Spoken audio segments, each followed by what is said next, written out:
que los franceses no podían ver, no podían combatir, no podían derrotar. El mariscal Jean de Diult miró el mapa de España en su escritorio en Madrid. Era mayo de 1810. Sonrió. Sus tropas controlaban todas las ciudades importantes. El ejército español había sido aplastado en batalla abierta. Los británicos se escondían tras las líneas de Torres Vedras, en Portugal. La guerra estaba ganada. Solo quedaba un pequeño problema.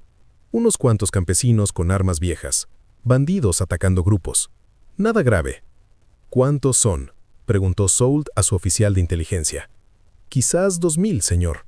Quizás 3000, respondió el oficial. Campesinos, sin entrenamiento, sin uniformes. Desaparecen en las montañas después de cada ataque. Soult asintió. Envíen una compañía de dragones. Los dispersarán en una semana. El oficial dudó. Señor mariscal, ya hemos enviado varias compañías, y no todas regresan. Soult levantó la vista bruscamente. ¿Qué quiere decir? Los guerrilleros, señor, conocen cada camino, cada valle, cada cueva. Atacan y desaparecen como fantasmas. El mariscal dio un puñetazo en la mesa. Son campesinos. Nuestros soldados son los mejores de Europa. Han conquistado media Europa. Sí, señor mariscal, murmuró el oficial. Pero sus ojos contaban otra historia. Una historia que Soult pronto aprendería a las malas. Lo que los franceses no sabían era que el 1 de mayo cambiaría el curso de la guerra, cambiaría todas las guerras napoleónicas, cambiaría la forma en que Europa concebía la guerra, porque aquellos campesinos rebeldes no eran campesinos comunes, eran españoles que defendían su tierra y tenían un plan. Tenían líderes y tenían algo que el mejor ejército del mundo no tenía. Tenían rabia, conocimiento del terreno y tiempo. Las guerrillas españolas nacieron del fracaso. Tras las derrotas en Medina de Río Seco, Tudela y Ocaña, el ejército regular español quedó destrozado. Para 1810, solo quedaban 4000 soldados regulares en Cataluña. Los franceses controlaban Madrid, Burgos, Barcelona, Valencia, Zaragoza, todas las ciudades importantes. Pero el campo era otra historia. En el campo, los franceses eran visitantes indeseados. Miles de soldados españoles derrotados no regresaron a casa, no se rindieron. Fueron a las montañas, se unieron a los campesinos y formaron guerrillas. Grupos de 50, 100, 500 hombres sin uniformes, sin banderas, sin reglas de guerra regular. Un solo objetivo, que cada día en España costara sangre a Francia. La Junta Central Suprema vio lo que estaba sucediendo. El 28 de diciembre de 1808 publicó el reglamento para estas guerrillas y escuadrones. Legalizaron las guerrillas, las bendijeron y las organizaron. Cada banda podía tener hasta 100 miembros, la mitad a caballo y la otra mitad a pie. Los líderes recibieron grados militares. Los guerrilleros ya no eran bandidos, eran soldados. Soldados de un nuevo tipo de guerra. Para 1810, había 4000 bandas operando en España. 4000. Desde los Pirineos hasta Andalucía, desde Galicia hasta Cataluña. En total, unos 50.000 guerrilleros. 50.000 hombres porque cuando llegaron los franceses, las guerrillas desaparecieron. Cuando se marcharon, reaparecieron. Entre esos 50.000 hombres se encontraba un campesino de Valladolid, un hombre que había sido soldado en la guerra de los Pirineos, a quien llamaban el empecinado. Su verdadero nombre era Juan Martín Díaz. Nació el 2 de septiembre de 1775 en Castrillo de Duero, hijo de un campesino. Pero no era un campesino cualquiera. A los 18 años se alistó para luchar contra Francia. Aprendió tácticas militares. Aprendió a odiar a los franceses. Cuando Napoleón invadió España en 1808, el terco tenía 38 años. Sabía cultivar la tierra, sabía criar caballos, sabía luchar. Formó una banda de 20 hombres. Amigos, vecinos, familiares. Empezaron atacando el camino real entre Madrid y Burgos. Ataques pequeños, rápidos y mortales. Para 1809, era capitán de caballería con 500 hombres. Para 1811, comandaba 6.000 guerrilleros. La división de Guadalajara ya no era una banda, era un ejército. Los franceses lo consideraron un bandido, un criminal.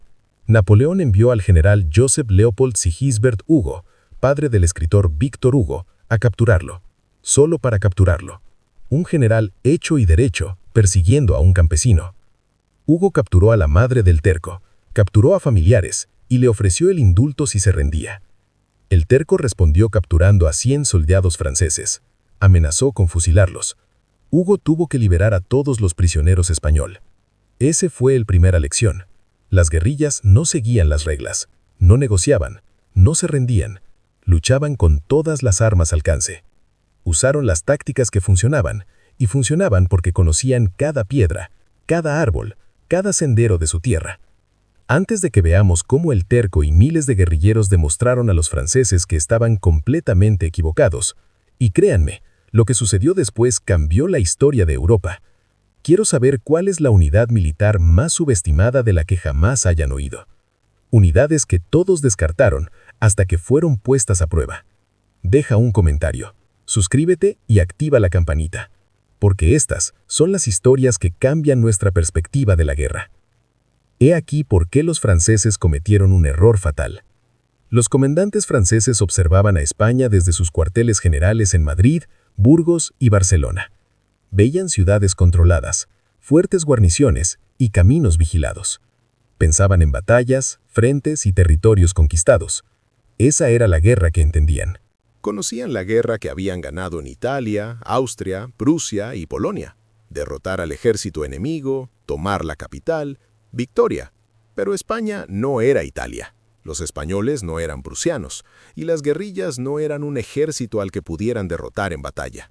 Eran algo nuevo, algo que los franceses nunca habían enfrentado. Una nación entera en armas. No solo soldados, todos.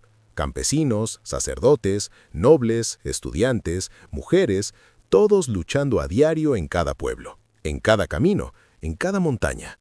Y mientras Soult miraba su mapa en Madrid, mientras creía que la guerra estaba ganada, en algún lugar entre Aranda de Duero y Sepúlveda, el terco miraba otro mapa. Un mapa que mostraba cada convoy francés, cada ruta de mensajería, cada punto débil. Y sonreía porque la verdadera guerra apenas comenzaba. España en 1808 era un tablero de ajedrez al revés. Napoleón había puesto a su hermano José en el trono, había traído 300.000 soldados, el mejor ejército del mundo. Veteranos de Austerlitz, Jena, Friedland, habían derrotado a Austria, Prusia, Rusia. ¿Qué significaban los españoles para ellos? Nada. O eso creían. La invasión francesa había comenzado con el Tratado de Fontainebleau en 1807. Napoleón quería atacar Portugal y pidió permiso para cruzar España. Carlos IV accedió, pero las tropas francesas nunca se marcharon. Ocuparon las ciudades. El 2 de mayo de 1808, Madrid se sublevó. La represión fue brutal. Goya pintó las ejecuciones del 3 de mayo. Encendió la mecha. Toda España se rebeló. El ejército español intentó luchar de forma regular.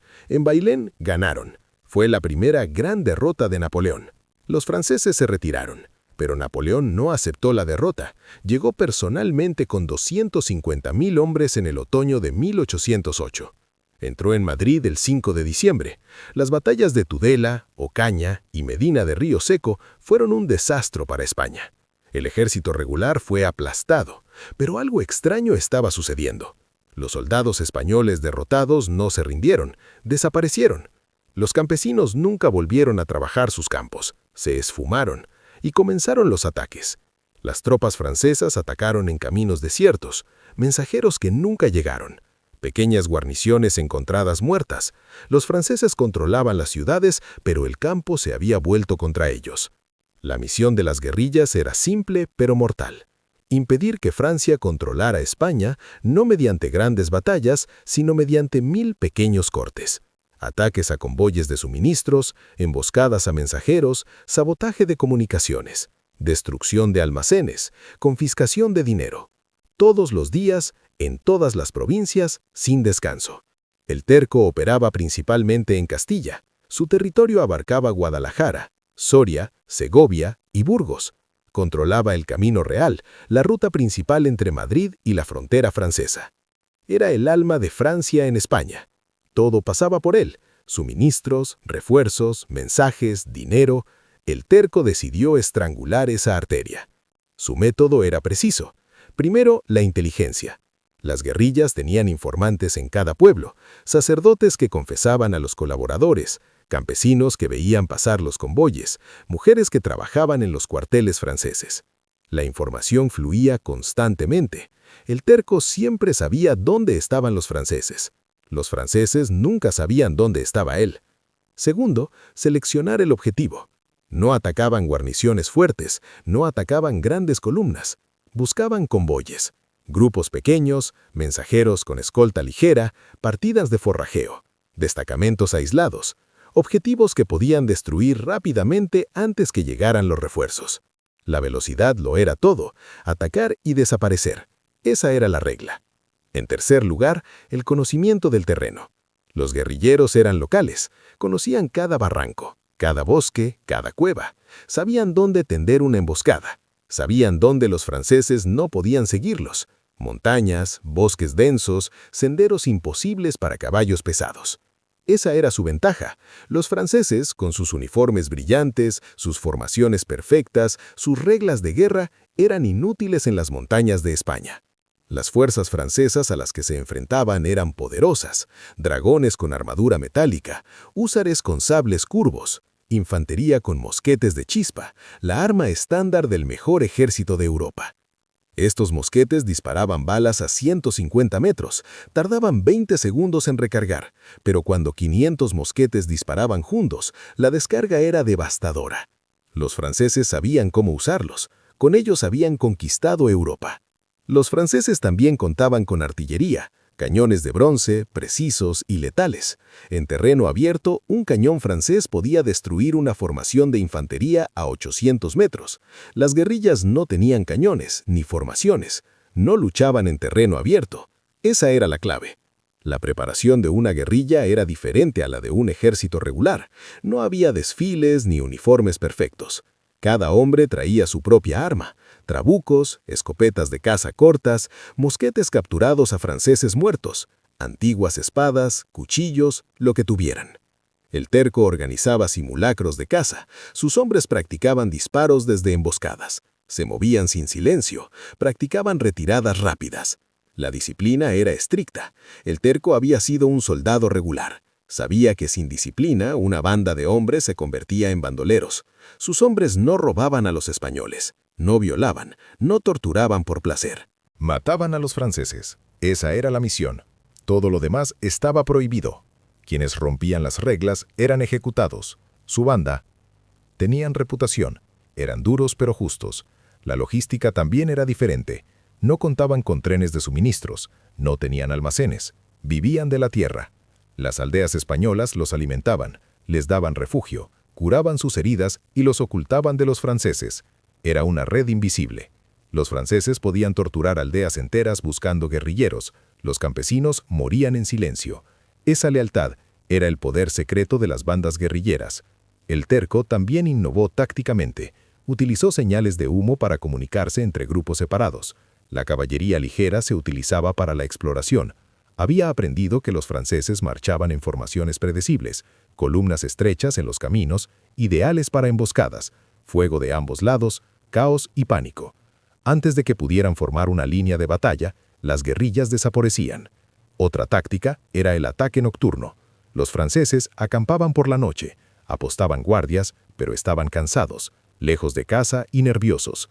Las guerrillas atacó justo antes del amanecer, cuando los hombres dormían profundamente. Disparos en la oscuridad, gritos, confusión. Al amanecer, los atacantes se habían ido, dejaron atrás muerte y terror. Los franceses intentaron contraatacar, enviando columnas de castigo, quemando aldeas, fusilando a sospechosos, ahorcando a los guerrilleros capturados. Pero eso solo avivó el odio. Cada aldea incendiada creaba más guerrilleros. Cada español fusilado tenía hijos, hermanos, primos franceses tomando las armas. La violencia francesa creó más enemigos. A mediados de 1809, el problema de la guerrilla se había agravado. Los franceses necesitaban 200 jinetes para escoltar a un solo mensajero. Necesitaban 100 soldados para llevar un despacho del rey José a París. Eso no era guerra, era locura. Miles de soldados franceses no libraban batallas, simplemente vigilaban los caminos, escoltaban convoyes, perseguían fantasmas en las montañas. El mariscal Soult escribió a Napoleón en Sus palabras fueron claras. Las guerrillas son más peligrosas que el ejército británico. Controlan el campo. Nuestras comunicaciones están interrumpidas. Perdemos hombres a diario, no en batallas, sino en emboscadas, en ataques nocturnos. Necesitamos 50.000 soldados solo para combatir a las guerrillas. Napoleón leyó el informe, frunció el ceño, pero no le pareció tan grave. Todavía no. El terco leyó los informes que sus espías obtuvieron de los mensajeros franceses. Sonrió. Los franceses estaban asustados. Bien, ese era el objetivo. No solo matar franceses, sino aterrorizarlos, convertir cada día en España en una pesadilla, hacer que quisieran volver a casa. Y funcionaba, lenta y dolorosamente, pero al fin y al cabo. En junio de 1809, el terco recibió información. Un gran convoy venía de Burgos, dinero para las tropas en Madrid, una escolta de 300 soldados, 8 carros. Tomarían el camino real, pasando por Aranda de Duero. Era una gran oportunidad, peligrosa y perfecta. Juan Martín reunió a sus capitanes, hombres curtidos, veteranos de docenas de emboscadas. 300 franceses, dijo. Somos 500, pero no lucharemos como esperan. Los capitanes asintieron, conocían el plan. Siempre había un plan. El terco nunca atacaba sin planificar cada detalle. El terreno es clave, continuó. Hay un barranco 3 leguas antes de Aranda, bosques estrechos a ambos lados. El camino es curvo. No pueden vernos hasta que estemos sobre ellos. Dibujó en la tierra con un palo. 200 hombres aquí, 200 allá, 100 en el retaguardia para cortar la retirada. Cuando disparo mi trabuco, todos disparan. 2 descargas. Luego cargan con espadas y cuchillos. Debemos romperlos en 5 minutos, no más. Después de eso, nos vamos. Los capitanes preguntaron, ¿y si traen más escolta? Entonces no atacamos, respondió el terco. Vivir para luchar otro día es mejor que morir como héroes insensatos. Era práctico. La guerra de guerrillas no se trataba de gloria, se trataba de sobrevivir y matar franceses. En ese orden, el grupo se movía de noche, 500 hombres a caballo y a pie, silenciosos como lobos. Conocían cada sendero, evitaban los caminos principales. Los franceses patrullaban esos caminos, pero no podían patrullar todos los senderos. España tenía miles de senderos. Los guerrilleros los conocían todos. Llegaron al barranco al amanecer. Perfecto. El convoy llegaría a la tarde. Hora de prepararse. El terco inspeccionó personalmente cada posición. Ustedes no disparen hasta mi señal. Apunten primero a los oficiales, los que llevan plemas en sus sombreros. Sin oficiales, los franceses son solo un rebaño asustado. Los hombres asintieron. Algunos eran jóvenes, primera emboscada. Otros eran veteranos, docenas de enfrentamientos. Todos eran serios. Matar era un asunto serio. Las posiciones estaban cuidadosamente camufladas. Ramas sobre los hombres, tierra sobre las armas relucientes. Quédense quietos, no hablen, no fumen, esperen. La guerra de guerrillas era 90% espera, 10% violencia explosiva. Los que no pudieron esperar murieron rápidamente. Pasó el mediodía. El sol caía a plomo. Los hombres sudaban bajo el camuflaje. Las moscas zumbaban. La sed aumentaba. Nadie se movía. El terco estaba en el centro. Podía ver todo el camino. Su trabuco cargado, 2 pistolas al cinto, la espada lista. 33 años. Toda su vida adulta había sido la guerra. Primero contra Francia en el Rosellón, ahora contra Francia en su propio suelo. Había nacido para esto. A las 2 de la tarde, un vigía silbó. Señal. El convoy se acercaba. El terco miró a sus hombres. Nadie se movió. Soldados buenos y disciplinados. Esperaban su señal. Solo su señal. Eso era lo que los hacía letales. No eran una turba. Eran un arma. Él era el detonante. El sonido llegó primero. Cascos de caballos, ruedas de carreta, voces en francés, risas. Los soldados no esperaban problemas. ¿Por qué los habrían de esperar? Eran 300, bien armados, veteranos de Europa. Los guerrilleros eran campesinos, cobardes que atacaban y huían. Eso pensaban. Iban a aprender de otra manera. Apareció la vanguardia. 20 dragones a caballo, con sus petos relucientes al sol, sables a los costados, carabinas en las sillas, confiados. Pasaron el punto de emboscada. El terco los dejó pasar. Quería que todo el convoy entrara en la trampa, como si estuvieran pescando, esperando a que todos los peces estuvieran en la red para luego cerrarla. Los carros vinieron después. 8 carros pesados, caballos de tiro, conductores nerviosos. Sabían que la zona era peligrosa, pero los oficiales les habían dicho que con 300 soldados estaban a salvo. Miraron hacia el bosque a ambos lados, demasiado denso para ver nada. Siguieron adelante. ¿Qué más podían hacer? La infantería marchaba alrededor de los carros, de 4 en 4, con los mosquetes listos, uniformes azules, pantalones blancos sucios de polvo, exhaustos por el calor, con el agua casi agotada. 3 días de marcha desde Burgos, otro día hasta Madrid. Luego, descanso, tabernas, mujeres. Solo aguantar un día más. No sabían que no lo harían. Llegaron a Madrid, sin vida. Los oficiales iban a caballo. 3 tenientes, un capitán, con uniformes impecables y sables dorados. Charlaban entre ellos sobre París, sobre cuándo terminaría la guerra, sobre regresar a Francia. Uno mencionó que su esposa estaba embarazada. Nunca conocería a su hijo. La retaguardia era otra sección de dragones, 20 más. Miraban constantemente hacia atrás. El peligro vendría por detrás, pensaban. Los guerrilleros atacaron desde la retaguardia. Eso era lo que los cobardes hacían. Atacaron por la espalla y huyeron. Estos dragones miraban el camino tras ellos, no los bosques a ambos lados. Error fatal. Todo el convoy estaba ahora en el barranco, una columna de 300 metros, todos en la zona de aniquilación. El terco vio que el último dragón había entrado. Ahora, levantó su trabuco, apuntó un segundo. Los capitanes lo vieron. Se prepararon. El terco apuntó al capitán francés, el hombre que se reía de su esposa embarazada. Respiró, apuntó, disparó. El estruendo del trabuco estalló. Silencio. La bala impactó al capitán en el pecho. Cayó del caballo, muerto antes de tocar el suelo. Y entonces se desató el infierno. 500 trabucos y mosquetes dispararon desde ambos lados. Una tormenta de plomo. La descarga sonó como 100 truenos a la vez. El humo llenó el barranco. Gritos, caballos relinchando, caos total. Los franceses intentaron responder. El entrenamiento se impuso. «Formen una línea», gritó un teniente, pero no había espacio. El camino era estrecho. Carros bloqueaban el paso. Caballos heridos corrían enloquecidos. Hombres cayeron. Sangre en el polvo. El pánico creció. La segunda descarga llegó 15 segundos después. Más gritos, más muertos. Los oficiales cayeron primero, blancos fáciles para sus caballos. Los guerrilleros apuntaron bien. Años de caza de ciervos los convirtieron en tiradores letales. A 50 metros no fallaban, y los franceses estaban a 30 metros, como cazando patos en un estanque. El terco gritó, «¡A la carga!». 500 españoles emergieron del bosque gritando, espadas y cuchillos, trabucos como garrotes lanzados contra los franceses. Comenzó el combate cuerpo a cuerpo. Aquí, el entrenamiento francés era inútil. No había formaciones, ni descargas coordinadas. Era matar o morir. Las guerrillas eran buenas en eso. Los dragones de vanguardia intentaron retirarse, pero la retaguardia guerrillera les había bloqueado el paso. 100 hombres formaron un bloqueo. Los dragones cargaron, chocando contra lanzas y trabucos. Los caballos cayeron, los jinetes fueron arrastrados y apuñalados. La caballería necesitaba espacio, necesitaba velocidad. No tenían ninguna de las dos. Murieron en el polvo. La emboscada en el barranco de Aranda fue típica de las miles que ocurrieron entre 1808 y 1814.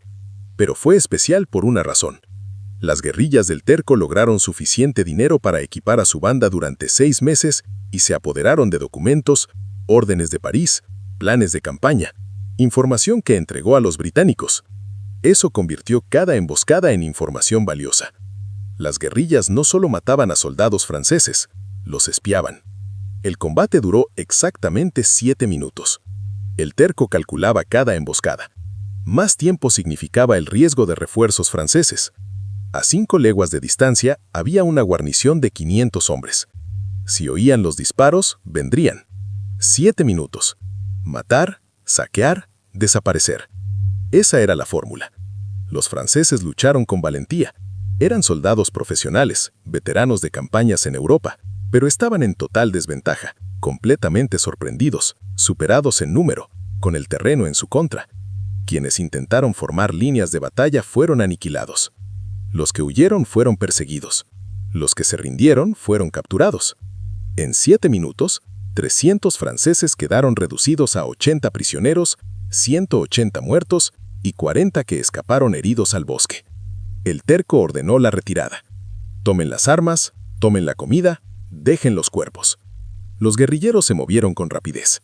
Cada hombre conocía su trabajo. Algunos recogieron mosquetes, otros revisaron los carros, otros vigilaban los caminos. Disciplina perfecta. En 5 minutos habían cargado todo lo de valor en los caballos capturados. Los prisioneros, los franceses miraban con los ojos muy abiertos, esperando ser ejecutados. Los guerrilleros tenían fama de salvajes, pero el terco tenía reglas. Quítense las botas, quítense los uniformes, déjenlos ir. Los franceses no entendían. Vayan a Burgos, dijo el terco en francés. Cuéntenles a sus amigos lo que vieron. Díganles que cada camino de España es una trampa. Díganles que nunca están a salvo. Era guerra psicológica. Matar a 200 franceses estaba bien, pero 80 franceses aterrorizados, contando historias en cada taberna y el cuartel valía más. El miedo se propagaba más rápido que las balas. Los soldados asustados luchaban mal. Los soldados asustados desertaban. Los soldados asustados querían irse a casa. Esa era la verdadera arma. El grupo desapareció entre las montañas. 3 horas después, una columna francesa de 500 hombres llegó al lugar de la emboscada. Encontraron cadáveres, carros vacíos, sangre, nada más. Siguieron las huellas. Conducían a un río. Allí desaparecieron. Los guerrilleros habían caminado junto al río durante una legua. Las huellas eran imposibles de seguir. Los franceses regresaron a Burgos, furiosos, impotentes. En ese momento crítico, cuando el terco acababa de demostrar que ningún convoy francés estaba a salvo, conectémonos. ¿Cuál es la táctica militar más sorprendente que has visto en la historia? Compártela en los comentarios. Suscríbete ahora si aún no lo has hecho, porque lo que sucede a continuación demuestra por qué nunca debes subestimar a un enemigo que lucha en su propio territorio. Esto es lo que sucedió después. Este patrón se repitió miles de veces. En Cataluña, el guerrillero Milans del Bosch atacó las carreteras entre Barcelona y Francia. En Navarra, Espós y Mina controlaba regiones enteras. Los franceses solo abandonaban las ciudades en columnas de 1000 hombres e incluso así fueron atacados. En Galicia, las guerrillas colaboraron con los británicos, compartiendo información y coordinando ataques. Era la guerra moderna antes de que existiera el término. Las cifras cuentan la verdadera historia. En 1810, Francia tenía 300.000 soldados en España. De ellos, 50.000 estaban en hospitales, llenos de heridos de la guerrilla. Otros 50.000 protegían carreteras y convoyes. Otros 50.000 mantenían guarniciones en pequeños pueblos. Solo 150.000 podían luchar contra el ejército británico de Wellington. Las guerrillas habían reducido a la mitad el poder combatiente francés, sin librar una sola batalla importante. Napoleón empezó a comprenderlo en 1811. Sus despachos a José Bonaparte eran desesperados. Necesito que las comunicaciones funcionen. ¿Cómo puedo comandar un ejército si mis órdenes tardan 41 días en viajar de París a Madrid? ¿Cómo puedo enviar dinero si atacan todos los convoyes? José respondió que necesitaba más tropas solo para controlar las carreteras. Napoleón no tenía más tropas. Estaba preparando la invasión a Rusia. La guerra de guerrillas también afectó la moral francesa. Los soldados escribieron cartas a casa. España es un infierno. No puedes confiar en nadie. El campesino que te vende comida por la mañana te dispara por la tarde. Las mujeres esconden cuchillos. Los niños espían. Los sacerdotes envenenan pozos. Dormimos con un ojo abierto. Cada noche esperamos el ataque. Cada día perdemos hombres. No en batallas honorables, sino en cobardes emboscadas. Quiero ir a casa. Estas cartas llegaron a Francia. Las familias las leyeron. El apoyo popular a la guerra española desapareció. ¿Por qué morir en España? ¿Para poner a José Bonaparte en un trono que nadie respetaba? Las madres francesas comenzaron a ocultar a sus hijos para los reclutadores. Los regimientos que iban a España estaban desmoralizados. sabían que era una guerra sin fin. Mariscal Soult escribió en su diario personal en 1811, «Controlamos las ciudades desde el amanecer hasta el anochecer, pero cuando oscurece, España pertenece a las guerrillas. Hemos ganado todas las batallas, hemos perdido la guerra. Cada día es igual, atacan, matan, desaparecen, enviamos columnas de castigo, quemamos aldeas, disparamos a sospechosos. El día siguiente hay más guerrilleros, es como luchar contra el viento. Los británicos vieron la oportunidad. Wellington se coordinaba con guerrilleros. Les dio armas, les dio dinero, les dio objetivos. Ataquen este convoy, destruyan este puente, capturen estos despachos. Los guerrilleros se convirtieron en los ojos y oídos de Wellington. Se informaba de cada movimiento francés. Wellington siempre sabía dónde estaban los franceses nunca sabían dónde estaba Wellington. En 1812, la situación se volvió insostenible. Napoleón necesitaba tropas para Rusia, retiró 50.000 hombres de España. Eso debilitó las guarniciones, las guerrillas atacaron más, tomaron pequeñas localidades, los franceses tuvieron que abandonar zonas enteras, solo controlaban las grandes ciudades y las carreteras principales. El resto de España era territorio guerrillero.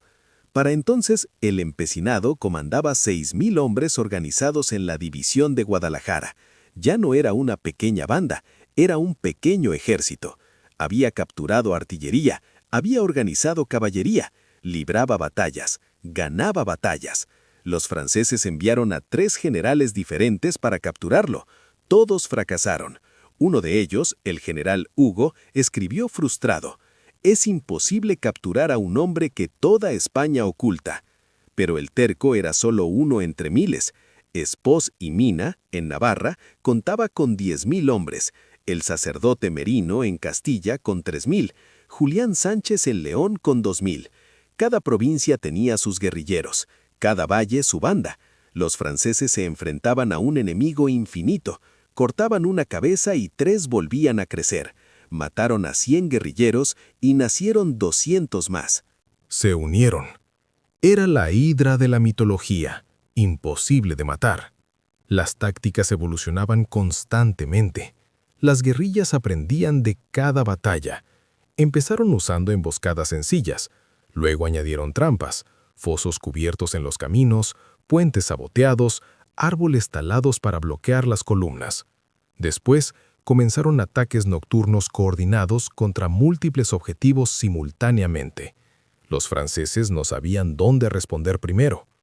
También emplearon una guerra psicológica inteligente. Se marcharon. Cadáveres de soldados franceses en lugares visibles con mensajes. Esto es lo que les pasa a los invasores. Atacaron las mismas rutas repetidamente. Los soldados franceses se pusieron nerviosos al acercarse a ciertos lugares. El miedo es paralizante. Un ejército atemorizado pierde efectividad en el combate. Los franceses intentaron la contrainsurgencia. Ofrecieron amnistía a los guerrilleros que se rindieron. Nadie aceptó. Ofrecieron recompensas por información sobre los grupos guerrilleros. Se encontró a los informantes españoles. Muertos. Intentaron ganarse a la población con obras públicas. La gente se aprovechó de los beneficios y siguió apoyando a las guerrillas. No había solución militar. Un oficial francés escribió en 1812: «Hemos estudiado todas las guerras de la historia. Leímos a César, Alejandro, Federico. Nada nos preparó para esto. No hay frente, ni líneas, ni batallas decisivas. Solo una muerte constante, lenta e imparable, como una enfermedad». Napoleón la llama la úlcera española. Es el nombre perfecto. Una herida que nunca cicatriza, que solo empeora. El momento decisivo no fue una batalla, fue una acumulación. Miles de emboscadas, decenas de miles de muertos, cientos de convoyes destruidos. La guerra de guerrillas no tuvo un Waterloo, no tuvo un Austerlitz. Fue una muerte por 1000 cortes. Y para 1813, Francia se desangró. Las cifras fueron devastadoras. Entre 1808 y 1814, Francia perdió entre 150.000 y 200.000 hombres en España solo por la guerra de guerrillas. Ni en batallas contra Wellington, ni en asedios como el de Zaragoza. solo en emboscadas, ataques nocturnos y pequeñas escaramuzas. Fueron más bajas que las francesas en la campaña rusa, más que en todas las campañas italianas. España se había convertido en el cementerio del imperio. El general Foy, uno de los comandantes franceses más capaces, hizo los cálculos en 1811. Estamos perdiendo 6.000 hombres al mes en la guerra de guerrillas, algunos muertos en combate, otros heridos que mueren más tarde, otros capturados y ejecutados. Otros simplemente desaparecen en las montañas y sus cuerpos nunca se encuentran. En un año son 72.000 hombres, en 2 años 144.000. No podemos sostener esto. Ningún imperio puede sostener esto. Napoleón recibió estos informes en París. Al principio no los creyó. Pensó que sus generales exageraban para justificar los fracasos, pero las cifras no mentían. Los regimientos que envió a España con 2.000 hombres regresaron con 800. Algunos no regresaron. Para 1812 tuvo que admitirlo.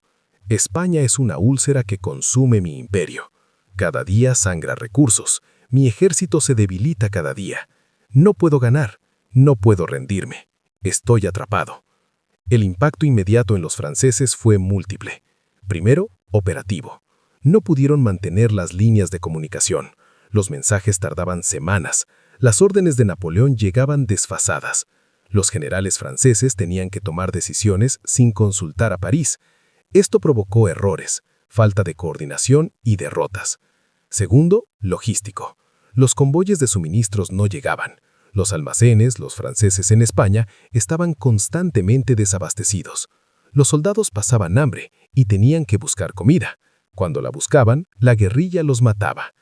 El ejército francés en España siempre estaba desnutrido, siempre escaso de municiones, siempre esperando refuerzos que nunca llegaban porque la guerrilla los atacaba en el camino. En tercer lugar, la moral. Los franceses en España estaban desmoralizados. Sabían que cada día podía ser el último. Sabían que un paseo inocente podía terminar con una bala desde un tejado. Sabían que dormir significaba confiar en que la guardia no sería masacrada en silencio. Vivían con miedo constante. El miedo destruye la disciplina, destruye el coraje, destruye la eficacia en el combate. La reacción de las tropas francesas evolucionó. Al principio, rabia. Respondieron con brutalidad, quemando aldeas, disparando a civiles. Pero eso solo generó más guerrillas. Luego, miedo. Dejaron de salir solos. Dejaron de confiar en los españoles. Dejaron de creer que ganarían. Finalmente, desesperación. Solo querían sobrevivir hasta el final de la guerra. Ya no luchaban para ganar, luchaban para no morir. Las guerrillas también pagaron un precio. De los 50.000 que lucharon, quizás 15.000 murieron. Miles más fueron capturados y ejecutados. Los franceses fueron brutales con los prisioneros guerrilleros. No los trataron como soldados, los trataron como criminales. Ahorcamientos públicos, fusilamientos masivos, pero cada guerrillero asesinado se convirtió en un mártir, un símbolo, una razón para que otros tomaran las armas. El testarudo sobrevivió toda la guerra. Fue herido 7 veces, capturado 2 veces y escapó en ambas ocasiones. En 1813, cuando Wellington entró en España desde Portugal, la guerrilla del Terco contaba con 8.000 hombres bajo su mando. Se unió al ejército regular. Luchó en la batalla de Vitoria el 21 de junio de 1813. Fue la derrota decisiva de Francia. José Bonaparte huyó de España. El imperio francés en España se derrumbó. Los demás líderes guerrilleros también triunfaron. Espoz y Mina controlaban Navarra por completo para 1813. Los franceses solo ocupaban Pamplona. El resto era territorio español. El cura Merino liberó la región de Burgos. Los franceses se retiraban por todos lados. No podían mantener posiciones. No podían recibir suministros. Las guerrillas los habían estrangulado. El resultado final del esfuerzo guerrillero estaba claro. Francia no perdió a España en Vitoria ni en Arapiles. Perdió a España en 1000 barrancos sin nombre, en 1000 emboscadas que nunca entraron en los libros de historia, en 1000 pequeñas victorias que, sumadas, crearon una enorme derrota. El propio Wellington lo admitió después. La guerra, sin las guerrillas españolas, nunca habría podido operar en España. Eran mis ojos, mis oídos, mis espías, y lo más importante, fueron la razón por la que los franceses nunca pudieron concentrar todas sus fuerzas contra mí. Las cifras finales son impresionantes. Francia envió 300.000 soldados a España. Perdieron 240.000 durante la guerra. De ellos, entre 150.000 y 200.000 fueron bajas guerrilleras. Es una proporción asombrosa. Significa que por cada francés muerto en combate regular, 2 murieron en emboscadas o ataques guerrilleros. La guerra irregular fue más letal que la guerra regular. El impacto en la Grande Armée fue devastador. Los mejores regimientos franceses fueron destrozados en España.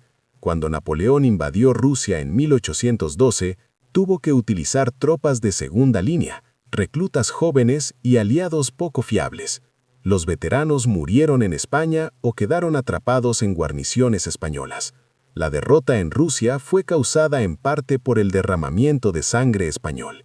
Para España, la victoria de la guerrilla tuvo una profunda trascendencia. Demostró que un pueblo decidido puede derrotar a un ejército superior, no en batallas regulares, sino en una guerra de desgaste. Los españoles perdieron todas las batallas importantes, pero ganaron la guerra. Esa lección resonó en toda Europa. Inspiró a rusos, alemanes y austriacos a resistir a Napoleón. La guerrilla española también cambió la guerra. Antes de España, la guerra se libraba entre ejércitos profesionales, batallas en campo abierto, reglas, honor militar claro. España introdujo algo nuevo: guerra total, participación popular, violencia desmedida. No fue una guerra caballeresca, fue una guerra de supervivencia, brutal, efectiva, mortal. Los franceses aprendieron la lección muy tarde.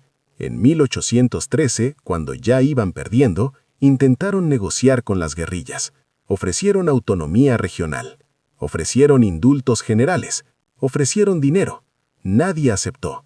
Los españoles solo querían una cosa: que los franceses se fueran. Y se fueron no porque fueran derrotados en batalla, pero porque era imposible mantener la ocupación contra todo un pueblo en armas. El último convoy francés partió de Madrid en mayo de 1814. Iba escoltado por 5.000 soldados. La guerrilla lo atacó 6 veces camino a la frontera. Napoleón había abdicado. La guerra había terminado, pero la guerrilla seguía luchando. Querían asegurarse de que ningún francés permaneciera en España. Ninguno lo hizo.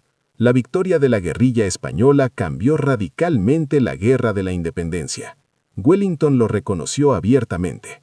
En sus memorias, escribió que sin la guerrilla sus victorias habrían sido imposibles. Cada vez que planeaba una ofensiva, sabía exactamente dónde estaban los franceses. La guerrilla le informaba. Cada vez que necesitaba distraer a los franceses, la guerrilla atacaba en otro lugar. Era una coordinación perfecta, sin comunicación directa. La guerra de guerrillas también obligó a ambos bandos a realizar cambios tácticos. Los franceses desarrollaron nuevas formaciones, columnas más compactas, mayor protección de flancos, puestos avanzados más fuertes. Pero nada funcionó realmente. Las guerrillas simplemente esperaban nuevas oportunidades. Atacaban campamentos nocturnos, envenenaban pozos y saboteaban puentes. Su creatividad táctica siempre iba un paso por delante. El ejército español también cambió. Antes de 1808 era un ejército regular basado en modelos franceses, formaciones cerradas, disciplina estricta y batallas en campo abierto. Tras la guerra de guerrillas, España comprendió el valor de la guerra irregular. Creó unidades especiales de infantería ligera entrenadas en tácticas de escaramuza. Estas unidades existieron en el ejército español hasta el siglo XX. El impacto en Europa fue inmediato. Cuando Rusia se enfrentó a la invasión napoleónica en 1812, estudió a las guerrillas españolas. Los partisanos rusos copiaron las tácticas: ataques a las líneas de suministro, emboscadas, guerra psicológica, quema de recursos para que el invasor no los usara. La Grande Armée en Rusia sufrió la misma suerte que en España. Fue destruida tanto por las guerrillas como por el invierno. Prusia también aprendió. Tras ser derrotada por Napoleón en 1806, Prusia reorganizó su ejército. Crearon la Landwehr, milicias populares entrenadas en la guerra irregular. Cuando Prusia se rebeló contra Francia en 1813, utilizaron tácticas de guerrilla. Los franceses se enfrentaron al mismo problema en Alemania que en España. No podían controlar el campo. No pudieron mantener las comunicaciones. Fueron derrotados. Los cambios tácticos resultantes de España fueron revolucionarios. La guerra del siglo XVII había sido formal. Los ejércitos se enfrentaban en campo abierto. Las batallas duraban un día.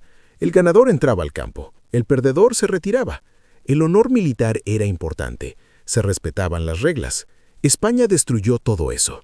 Demostró que la guerra moderna sería total, que los civiles participarían, que no habría reglas, que la victoria justificaba cualquier método. El empecinado terminó la guerra como mariscal de campo. Fue el guerrillero más condecorado.